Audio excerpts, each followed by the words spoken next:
Hello students, today in this video I am going to teach you a well-known sonnet which has been composed by William Wordsworth, and the name of the sonnet is The World is Too Much With Us. The world is too much with us. It is a Petrarchan sonnet. You know very well that a Petrarchan sonnet can be divided in two parts. First part is called octave. It includes 8 lines of the beginning, and the second part is called sestet. It has 6 lines. As far as this sonnet is concerned, William Wordsworth, he got inspiration for composing this sonnet after seeing the apathy of his friends and relatives to nature. Wordsworth visited many big cities, towns, and here he found that people, they were mad after getting the worldly things. People were running after money. They didn't pay attention to the beauty of nature. So all these activities of the people gave inspiration to William Wordsworth for composing this sonnet. The world is too much with us. Okay, let us start. In the first line, the poet William Wordsworth says, "The world is too much with us." The world is too much with us. What he wants to say? He wants to say this thing, that the activities of the world, they occupy the minds of the people too much. The money making activities, the business of the world, they all are too much with the people. Wordsworth says that people, they always remain busy in earning and in spending. They earn up to the late night and they start earning in the morning, early morning. In earning and spending, in making the plans how to earn, how to spend, how to invest the money, they spend their powers, they waste their powers, they destroy their powers, and they don't see the beauty of nature. That beauty of nature, that nature which has been bestowed to human being by God. So Wordsworth is very much sad to see that money making activities, they are too much with the people. Wordsworth doesn't say that we should not earn money. We must earn money, because money, it is the first fundamental need for the people. It is obvious that without money no one can survive. But too much activities to earn money is not good. Wordsworth opposes this thing. He further says that people who are living in this world, they have given their hearts to the worldly things. They have become heartless. They have no heart. So how the beauty of nature can attack them? The beauty of nature often attacks the hearts of the people. But those people who are living in the world, who have given their hearts to the useless things of the world, to the materialistic things of the world, which are transitory, which are not permanent, they have become heartless. How they can be attracted by beauty of nature? So Wordsworth says, the world is too much with us. The money making activities occupy the minds of the people too much.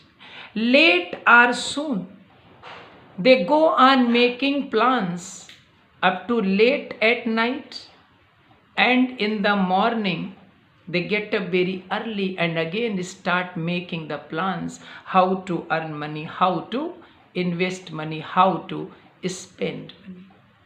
Getting and spending, we lay waste our powers. People, they spend their powers. They waste their powers only in earning money and in spending money. Little we see in nature, that is our. This nature, it has been given us by God. We don't pay attention to this nature. That's why Wordsworth is very much sad to see this materialistic attitude of the people. He condemns this growing materialistic attitude of the people and he advocates love for nature.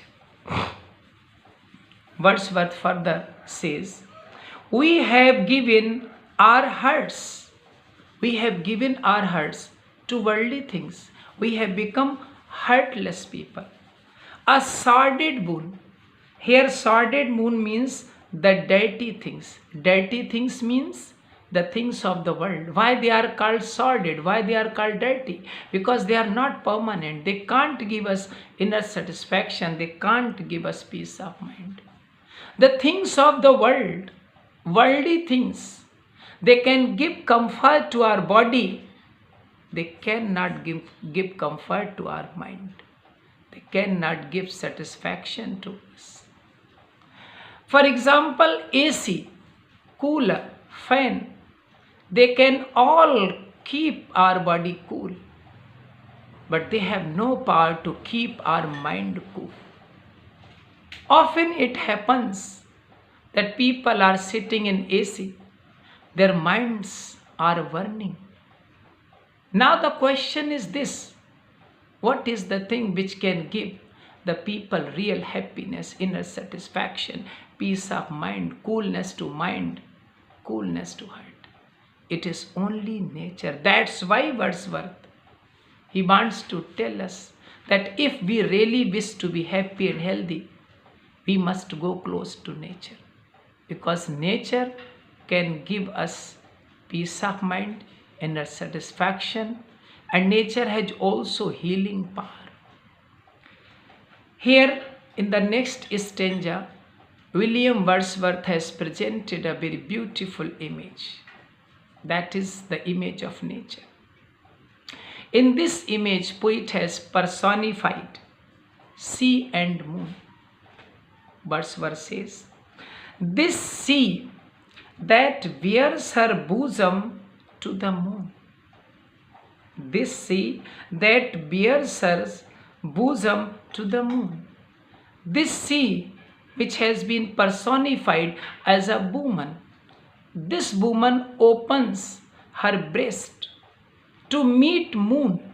What he wants to say? He wants to say that when the light of the moon falls over sea, it appears that the union of moon and sea is taking place. It is really the most charming sight of nature.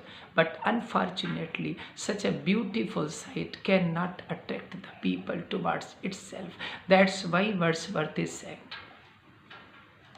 the winds that will be howling at all hours, wind goes on moving, it creates sound, and this sound doesn't attract the attention of the people. Sometimes the winds, they can be seen taking rest just like flowers, as flowers can be seen sleeping, taking rest.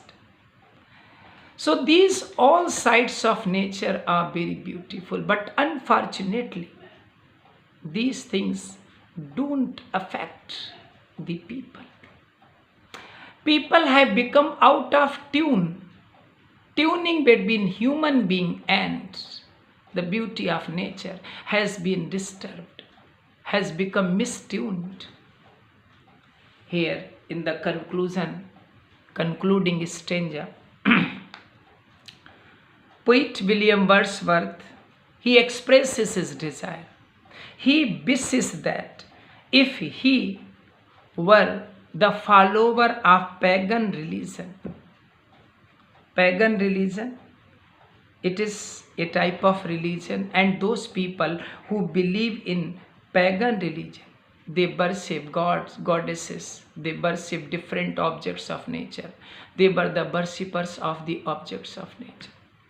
So Wordsworth, he wishes that if he were the follower of pagan religion, that religion which has become out of order, then what would happen?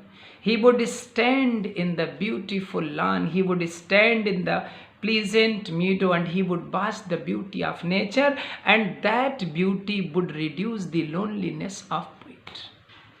He says that if he were the follower of pagan religion, he would stand among the beauty of nature, and he would watch Proteus god rising from the sea. Proteus is considered the god of sea. He would also listen the sound of the horn played by Triton.